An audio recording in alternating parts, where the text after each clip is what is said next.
Welcome back to the channel, guys. Thanks again for joining me on my channel, Jason Pizzino. I am Jason, and today's video is about some sales and negotiating tactics, and we're going to use, surprise, surprise, a veganism versus meat eaters example to, give us the understanding, give us the background of how this should work.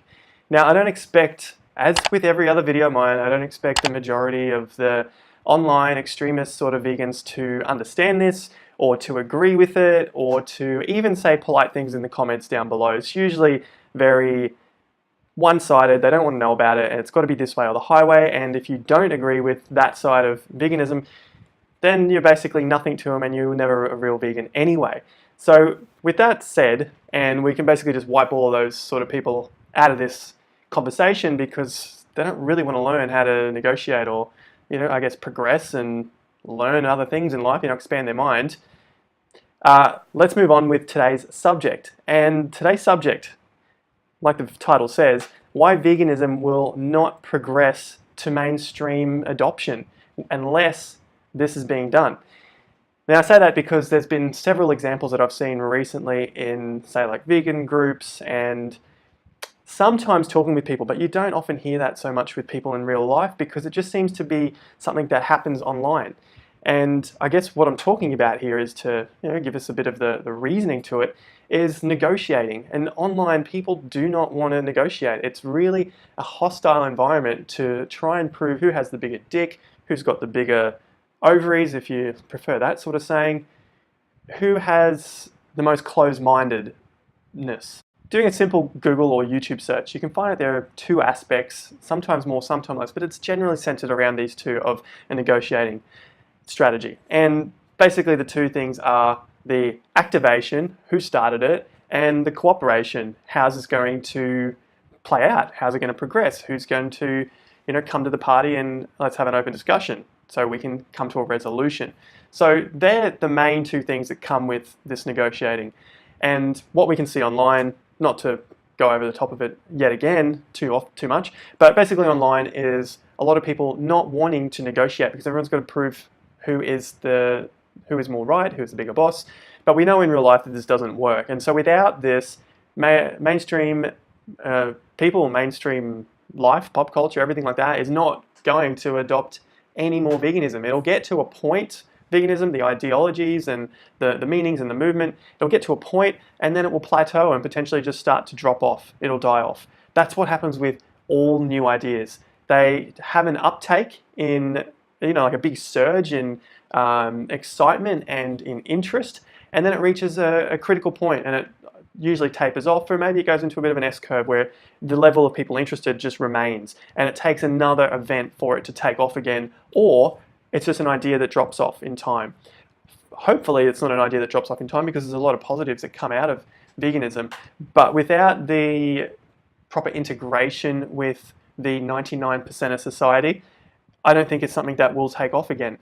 Having said that, it is quite a reasonably big mainstay because a lot of people who are still eating meat can see the health benefits from it, and that is something that they're willing to eat sometimes, more often than what they used to, say, 5 or 10 years ago. But that's not to say that the rest of the vegan ideologies will remain. Stuff like horse racing, using animals for entertainment, using animals in product testing.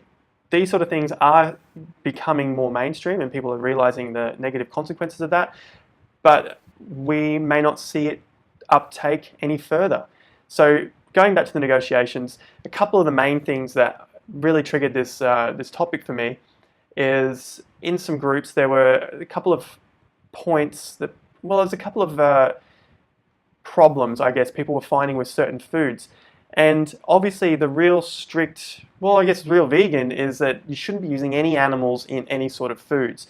Now, have to remember that this is not from the standpoint of trying to make everyone go vegan, but it's basically trying to reduce as much suffering as possible. And to me, that is the negotiation within veganism. If we can reduce how many animals are being killed and farmland being used, or the land in general that's being used to produce animals, I think that's a win for humans, for the planet, and obviously for the animals. So with little things that people bring up, for example, like this was one of the things in the group, is like the red colouring, food colouring in foods, being that it's made from crushed up insects.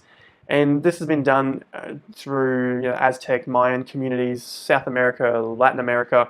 It's something that is quite common for them to use in any sort of, I guess, medicinal or just their everyday culture back centuries ago. It's just sort of a common thing. You had this beetle that they picked up from the cactus, and I remember seeing this when I went to Peru.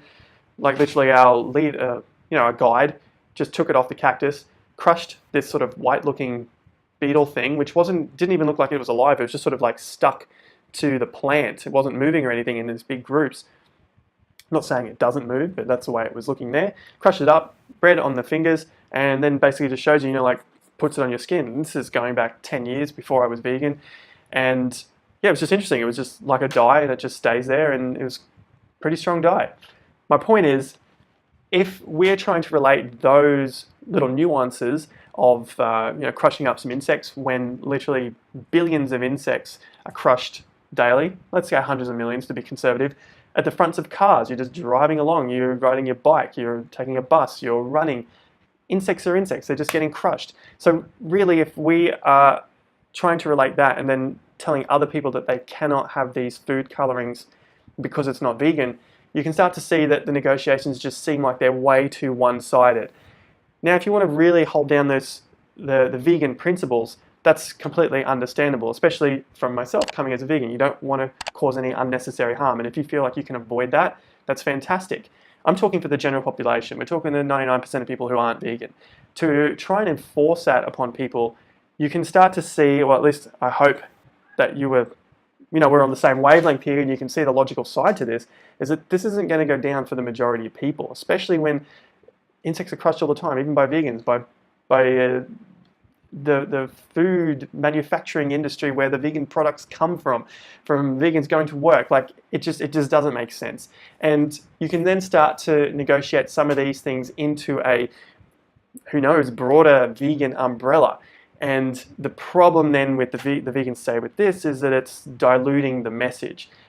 And unfortunately, that's possible. That's probably going to happen when it comes down to trying to integrate these wider ideologies into society. If I'm going to put that onto one playing field, using this idea of the beetles, using the idea of the insects, not crushing those because it's not allowed because it's not vegan, and then also saying, all right, we can't have animal agriculture either, and saying we can't have both, and saying that almost weighting them as the same thing, I really don't see them being weighted as the same thing.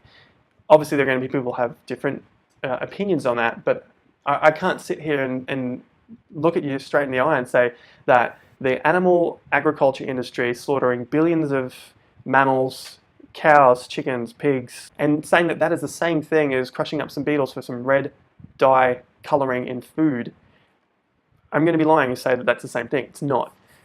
And I think that is going to be some sort of negotiating tactics and strategies that are going to have to come into play to get the wider adoption formulating so that people don't think it's completely crazy, filled with abolitionists and extremists.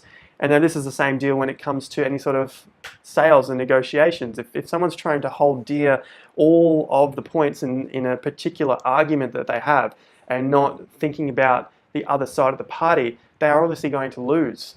Because especially if the other side of the party is so much more dominant in the environment that they're trying to argue in, they're just going to come off as crazy and people not to be listened to because they don't have negotiating tactics or negotiating skills. If someone doesn't want to negotiate, then people just don't want to engage with them, and then they become more hostile and the situation escalates and sometimes spirals out of control.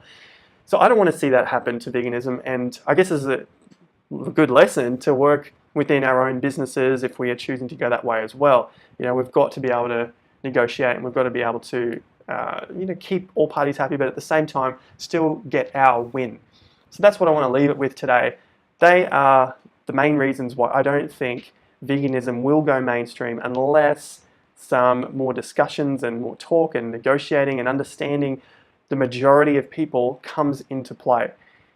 I'd love to hear what you have to think about this. I know sometimes these videos are a little bit, they're a bit skewed and a bit off topic at times, but I think the majority of the message there is that we need to work on some negotiating with the message itself. And we can also work on that in our everyday lives, especially if we've got our own businesses. That's something that we have to do. We cannot win at our own game when we are not willing to hear the other side of the story, or at least make some minor changes to have a win-win for everybody. I'll leave it there. Let me know what you think in the comments down below about this subject of, will veganism go mainstream without the negotiations with meat eaters? Will it go mainstream or won't it? Should we negotiate or shouldn't we? Let me know down below. I'll see you guys at the next video. Thank you so much for watching yet another video of mine in this boring office space, which I will be upgrading in the months and whatever to come. You know what to do. Share, subscribe, like, comment. Helps out the algorithm with the video. Until next time, remember to take care, and as always, have more fun and get more done.